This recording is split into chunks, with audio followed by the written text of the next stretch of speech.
The ending is the most important element of any story.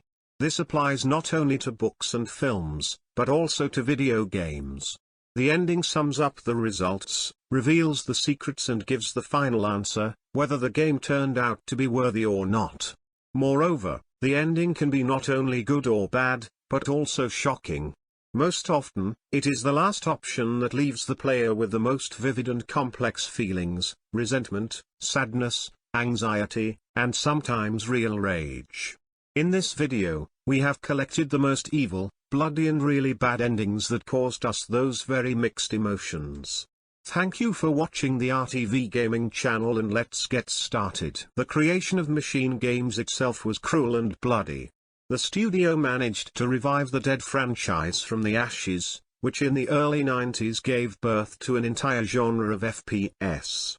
The finale of Wolfenstein: The New Order came out really shocking and frightening. B.J. Blazkowicz finds himself in the lair of an evil genius who experimented on innocent people. The last creation of the Nazi scientist was a giant robot, into which the brain of a deceased comrade of the protagonist was implanted.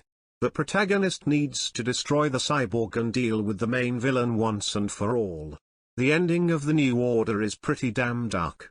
Up to the very titles, the developers managed to keep the player in suspense, and the finale causes a whole explosion of emotions. Horror French Cyanide Studio came out with an extremely controversial game. It mixes great RPG makings straight out of the tabletop versions of Arkham Horror and The Call of Cthulhu, an amazing atmosphere of Howard Lovecraft's work and, of course, a twisted story with multiple endings. But in fact it was an absolutely linear walking simulator, in which it doesn't matter which lines in the dialogues to choose and how to act in a given situation. The ending, as in Mass Effect 3, was chosen by the player himself directly in the last act of the story. That's just the finals in Call of Cthulhu are difficult to divide between good and bad. No matter which end the gamer comes to, he will still be in for an unpleasant surprise. The most memorable outcome will be available if you call Cthulhu into our world. The planet will plunge into darkness, and all living things will drown in endless horror, which is demonstrated by the scene after the credits. Call of Cthulhu, the official video game, is worth playing solely for the sake of the plot, in which there is a place for intrigues, investigations and head troubles, for which Lovecraft is loved. After the extremely unsuccessful second Far Cry, the third game revived the series and established the franchise as one of Ubisoft's flagships. Cheerful gameplay here is cleverly combined with a fascinating storyline, and two endings are available to the user, traditionally good and bad. And the latter turns out to be the apotheosis of madness and cruelty that haunted the protagonist throughout the adventure. The main character will have to kill his friends in order to finally get rid of his past life and receive a deserved reward. But the game doesn't end there. Cruelty must be paid for with cruelty, and the protagonist gets what he fought for throughout the game: death. The hard finale is the climax of Far Cry 3, which gives more satisfaction than an unpleasant aftertaste. Sometimes bad endings are not so bad. Outlast itself is a very hard and dark thing. Journalist Miles Upshur makes his way through the creepy premises of a psychiatric hospital full of dangerous lunatics. Violence and cruelty accompany him throughout the game.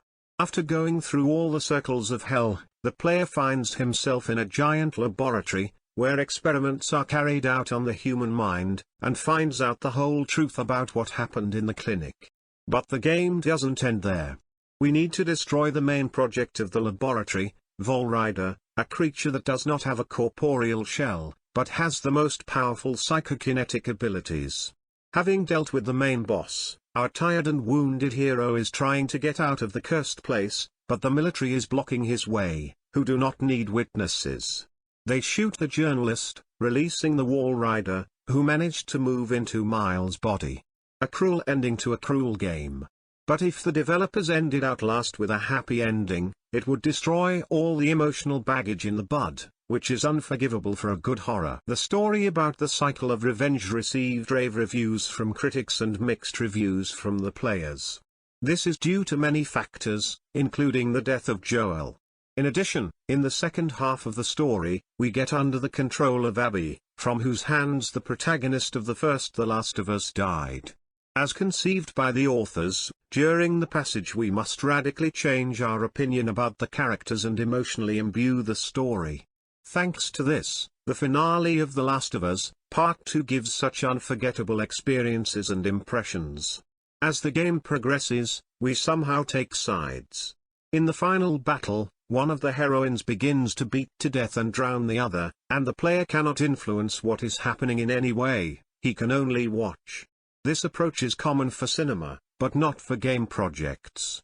The developers give us the opportunity to get into the shoes of the character, worry about him, manage him. And then they set a goal: go and kill your hero. And this has to be done, because there is no other way to finish the game. As you can see, bad endings are not always bad in terms of plot. Our brains are designed in such a way that over time we forget a bad ending or a cruel ending, and only a pleasant memory of the experience that this or that video game once gave us remains in our memory. Isn't that the main thing?